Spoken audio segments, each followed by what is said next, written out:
వస్తున్నానండి. ఇక్కడ అమ్మవారి మహత్యం ఏంటంటే అమ్మవారి పాదం మనకి ప్రత్యక్షమైందని చెప్పి చాలామంది భక్తులు కొలుస్తున్నారు.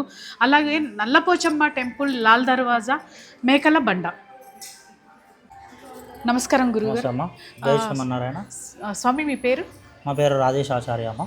రాజేష్ ఆచార్య గారు, మాకు ఒక 4-5 రోజుల నుండి అమ్మవారి మహత్యం అయితే మేము చాలా వింటున్నాము.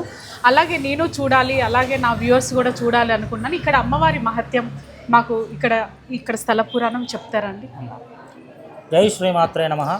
మనము శ్రీ నల్లపోచమ్మ తల్లి దేవాలయం మేకలబండ లాల్ దర్వాజాలో ఉన్నటువంటి వెలిసినటువంటి అమ్మవారు గత దాదాపుగా 100 సంవత్సరాల నుంచి ఉన్నటువంటి అమ్మవారు.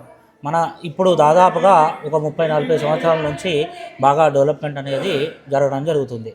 అలాగే మనకి కొద్ది రోజులుగా అంటే పోయిన మంగళవారం ఏకాదశి రోజున రాత్రి సుమారుగా 11:30 నుంచి 12 గంటల మధ్యలో సమయంలో మనకి అమ్మవారు పసుపులో పాదముద్రిక, కుడికాలు పాదముద్రిక అనేది మనకి ఇక్కడ పెట్టడం జరిగింది.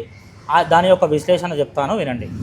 ఆ యొక్క పాదముద్రిక ఎలా కనపడింది అంటే, మొట్టమొదటిగా మనకి ఈ యొక్క దేవాలయంలో 14 నుంచి 15 మంది స్వాములు, అయ్యప్ప స్వాములు దీక్షలో ఉన్నారు.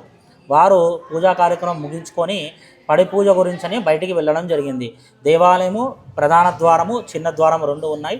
తాళం వేసుకొని వెళ్ళడం జరిగింది. వాళ్ళు వెళ్ళేటప్పుడు ఎటువంటి ఇక్కడ ఏ ముద్రిక ఏమీ కూడా లేదు. ఇక్కడ వారు వెళ్ళి అల్పాహారం సేవించి తిరిగి ఇంటికి వచ్చేటువంటి తిరిగి దేవాలయంకి వచ్చేటువంటి సమయంలో ద్వారం తీసేసరికి ఇలా ముందుకు వెళ్ళి వాళ్ళు గురుస్వామి మొట్టమొదటిగా గురుస్వామి గారు చూశారు. ఏంటిది మనకి పసుపులో ఇలా పాదముద్రగా కనపడింది ఏంటిదని వాళ్ళు కూడా కొద్దిగా మొదటిగా ఆశ్చర్యపోయారు. తర్వాత భయాందోళన చెంది అధ్యక్షుల వారికి ఫోన్ చేయడం, వాట్సాప్ ఇట్లా ఫోటో తీసి పెట్టడం జరిగింది. అయ్యా ఇలా పసుపులో పాదముద్రగా కనిపిస్తుంది, కుడికాల ముద్రగా చాలా స్పష్టంగా అమ్మవారి యొక్క చిన్న అమ్మవారి రూపంలో ఉన్నట్టుగా మనకి అక్కడ కనిపించడం జరిగింది. వారు ఇమీడియట్గా వాట్సాప్ అనేది ఫోటో తీసి వాట్సాప్ చేయడం జరిగింది. వాట్సాప్ చేసిన తర్వాత వెంకటరమణ గారు ఉదయము నాకు కూడా ఫోన్ చేయడం జరిగింది 5 గంటలకి. నేను దేవాలయంకి యథావిధిగా 6 గంటలకి నిత్య పూజ కార్యక్రమం గురించి వచ్చేసరికి స్వాములందరూ కూడా అలా నిలబడి ఉన్నారు, అధ్యక్షుల వారు ఉన్నారు. ఇలా పసుపులో అమ్మవారి పాదముద్రిక కనిపించిందని చాలా సంతోషించాము. ఇది తెలుసుకున్న తర్వాత మొట్టమొదటిగా ఎవరైనా పెద్దవాళ్ళని పిలిపించి అడుగుదాం ఎందుకు ఇలా జరిగింది అనేది పిలిపించడం జరిగింది. మనకి లాల్ దర్వాజా అమ్మవారి దేవాలయంలో మనకి ప్రతి సంవత్సరం బోనాలప్పుడు భవిష్యవాణి చెప్పేటువంటి అమ్మ రంగం అంటారు కానీ భవిష్యవాణి చెప్పేటువంటి సుశీలమ్మ గారిని పిలిపించడం జరిగింది. ఆమె దేవాలయంకి నేను ఒక 10-10:30 గంటల సమయంలో నేను వచ్చేస్తాను, వచ్చి చూస్తాను ఏంటని చెప్పడం జరిగింది. ఆమె రాగానే ఆమెకి అమ్మవారి యొక్క అనుగ్రహంతో ఆమె చెప్పడం జరిగింది, భక్తులందరూ కూడా నా యొక్క పాదదర్శనం చేసుకోవాలి అనే ఒక సంకల్పంతో నేనే ఇక్కడ నా యొక్క కుడికాలు మోపాను అని సుశీలమ్మ గారు చెప్పడం జరిగింది. అలాగే ఇంకో విషయం కూడా చెప్పింది, అమ్మవారు నాకు ముక్కు పుడక తీసేసి అభిషేకం చేస్తున్నారు, అలా చేయకుండా నా ముక్కు పుడక ధరించే పంచామృత అభిషేకం మంగళవారం రోజు, శుక్రవారం రోజు చేయండి అని చెప్పడం జరిగింది. అదేవిధంగానే ఇంకొక విషయం చెప్పడం జరిగింది. అలాగే ఈ యొక్క ప్రాంతానికి చిన్న ఆపద ఉన్నది, ఆపద తొలగించడానికే నేను బయటికి వెళ్తున్నాను, మీరు ఏం కంగారు పడకండి అని చెప్పడం జరిగింది.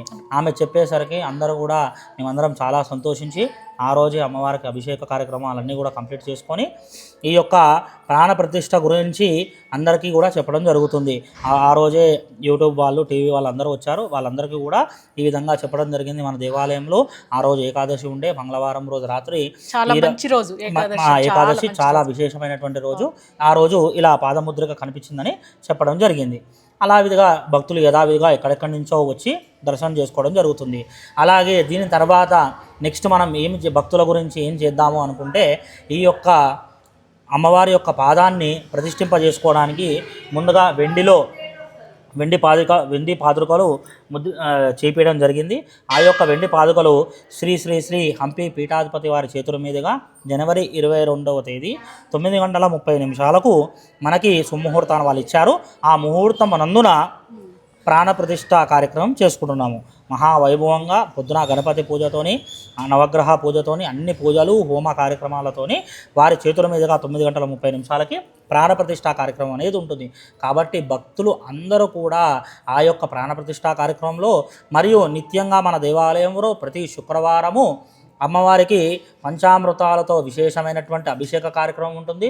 అలాగే ప్రతి మూలా నక్షత్రానికి పెళ్లి కానటువంటి ఆడవాళ్ళు, ఎవరైతే సంతానం లేనటువంటి ఆడవాళ్ళు ఉంటారో వాళ్ళందరూ కూడా వచ్చి ఈ యొక్క మూలా నక్షత్రం అనేది అమ్మవారి యొక్క నక్షత్రము, అమ్మవారి యొక్క నక్షత్రం కాబట్టి ఆ రోజు పంచామృతాల అభిషేక కార్యక్రమంలో కానీ హోమ కార్యక్రమంలో కానీ పాల్గొంటే ఆ యొక్క సంతానం లేనటువంటి వాళ్ళకి సంతానం కలుగుతుంది. అలాగే వివాహం కానటువంటి స్త్రీలు ఉంటారో వారు సంకల్పం చేసుకొని కూర్చుంటే వారికి తొందరలోనే వివాహం కుదిరేటువంటి అవకాశం ఉంటుంది.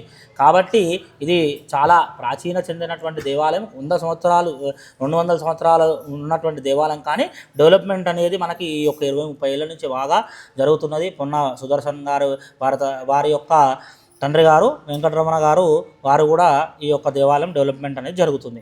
కాబట్టి భక్తులు ఎక్కడున్నా సరే సకాలంలో విచ్చేసి ఆ యొక్క పాదముద్రికని అమ్మవారి యొక్క పాదాన్ని జనవరి 22వ తారీఖు అందరూ కూడా ఈ యొక్క ప్రాణ ప్రతిష్టలో పాల్గొనాలని కోరుతున్నాము. జై. మీ పేరేంటి? నా పేరు స్వాతి. మీరు ఎక్కడి నుండి వచ్చారమ్మా? మేము కూడా ఇక్కడనే ఉంటాం. ఒకటే మేమందరం ఒకే దగ్గర.